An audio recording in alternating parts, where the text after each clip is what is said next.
In his book, The Secret Destiny of America, Manly P. Hall wrote that world democracy was the secret dream of the great classical philosophers, saying that the brilliant plan of the ancients has survived to our time, and it will continue to function until the great work is accomplished.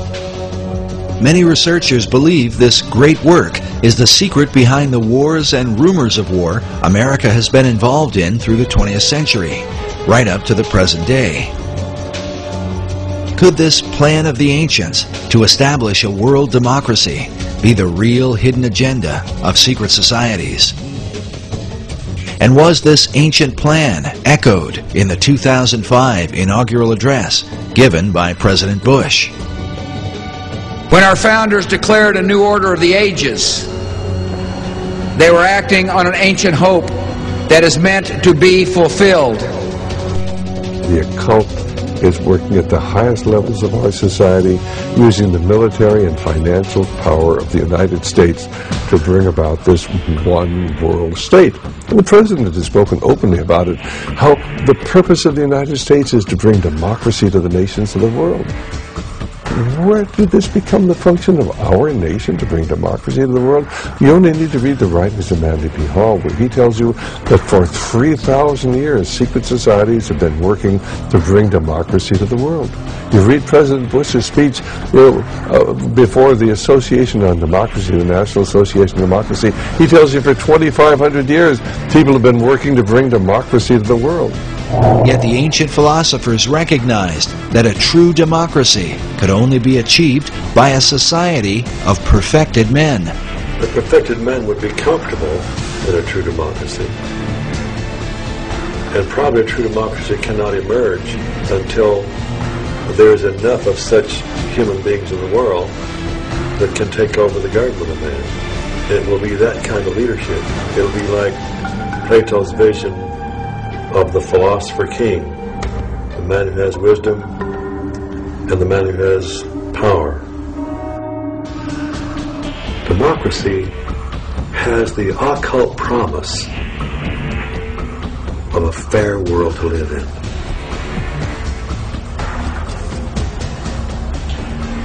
Now, you mentioned the occult promise. How would you define a term like that for an audience who's...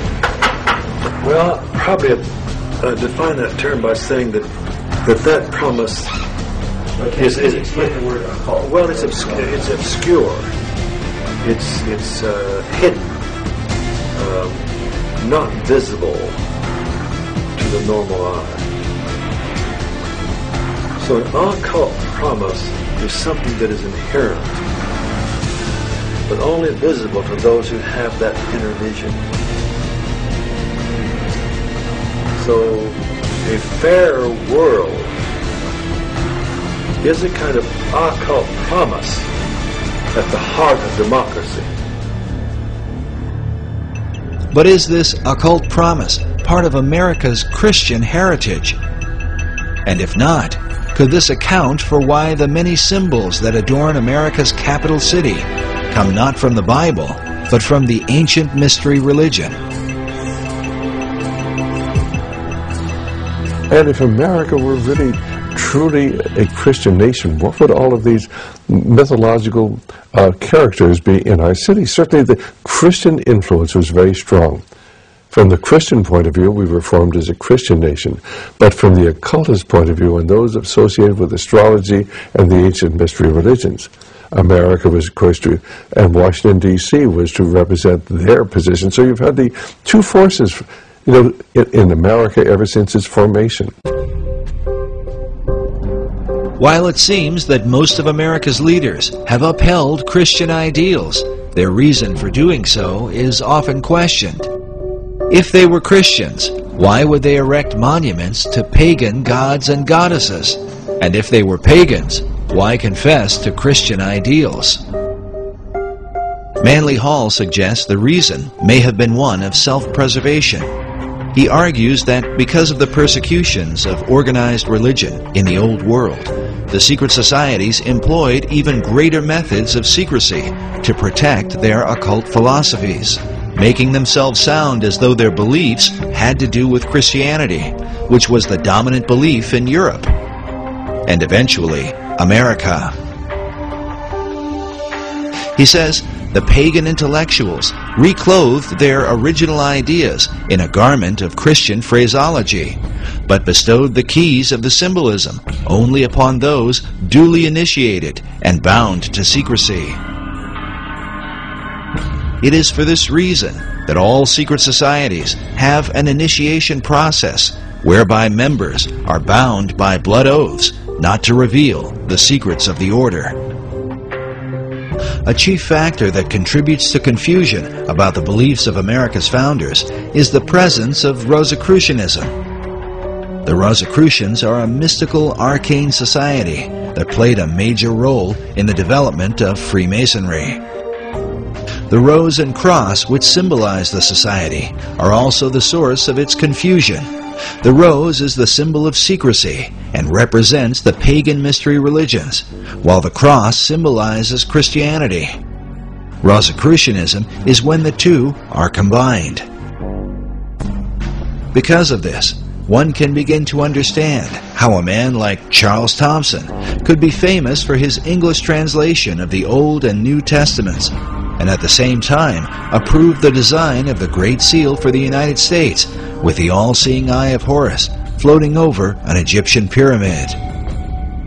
Thomson was closely associated with a man named Peter Miller, a well-known 18th century Rosicrucian and the leader of the Ephrata community in Ephrata, Pennsylvania.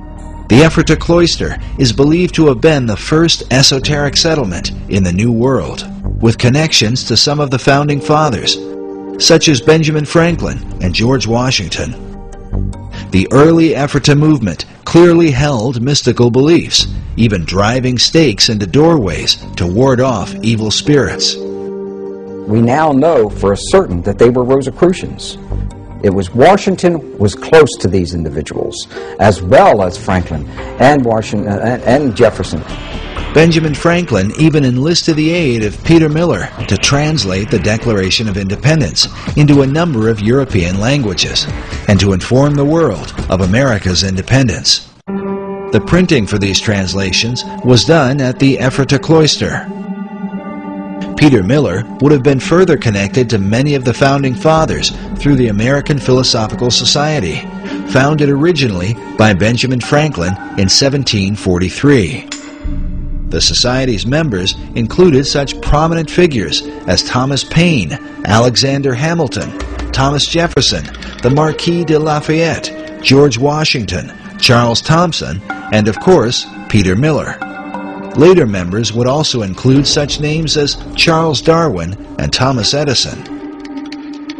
Franklin Society is thought to be directly related to the earlier concepts set forth by Sir Francis Bacon.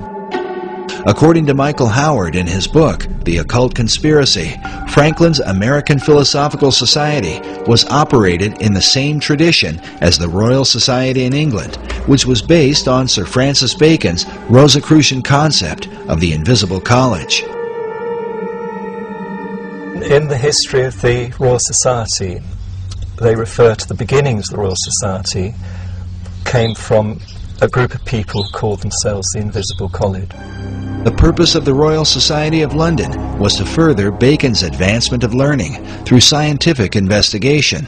It is without question, however, that some of their work led to the metaphysical and the occult.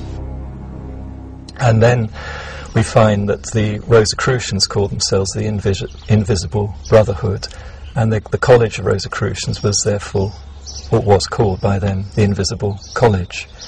A Rosicrucian influence can be clearly seen in some of America's symbols. For example, this image of a pelican feeding her young appears in Manly Hall's Secret Teachings of All Ages and is very common to Rosicrucianism and Freemasonry. Now notice the Great Seal for the state of Louisiana. This particular replica is found inside the inner corridors of the U.S. Capitol. The Temple Church in London is a well-known Knight Templar church. Here we can see that the Golden Rosy Cross can be traced back to the mysterious knights. Now, notice the arts surrounding the shrine. how a series of squares are shown with red and golden roses in the midst. The shrine opposite has a variation of the same design. Now consider this same pattern as it appears throughout the interior of the state capitol.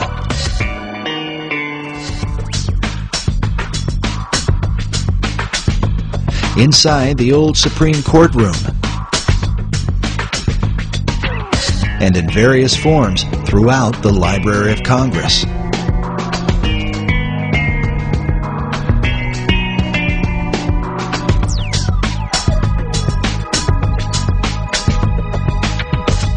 Sir Francis Bacon became the chief of the Rosicrucians in England.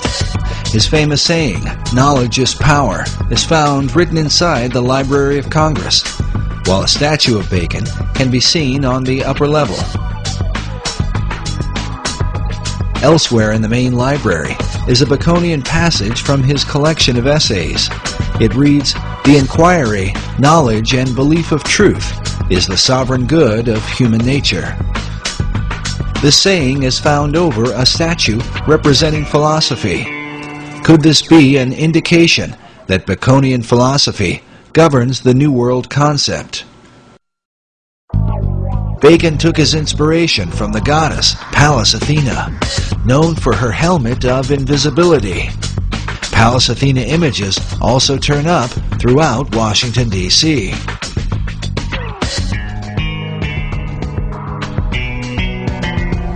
The Virginia state seal bears the image of Athena, with her foot upon a fallen king whose crown is cast aside. The word "Sic semper tyrannis," thus always to tyrants, written beneath. To the Romans, Athena was called Minerva. This painting of Minerva can be found in the Great Hall of the Library of Congress. At 15.5 feet high, it is the most imposing image in the room. Notice she holds a spear that comes like a ray of light from the sun, with a traditional helmet of Athena at her feet. This particular work was done by 19th century artist Elihu Vedder.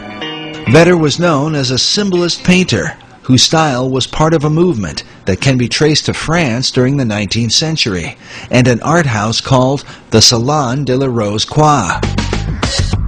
Yes, they were a group of Rosicrucian artists, known for promoting symbolic and often bizarre imagery. Some of which, like the image of this satyr, seems to be repeated inside the Library of Congress.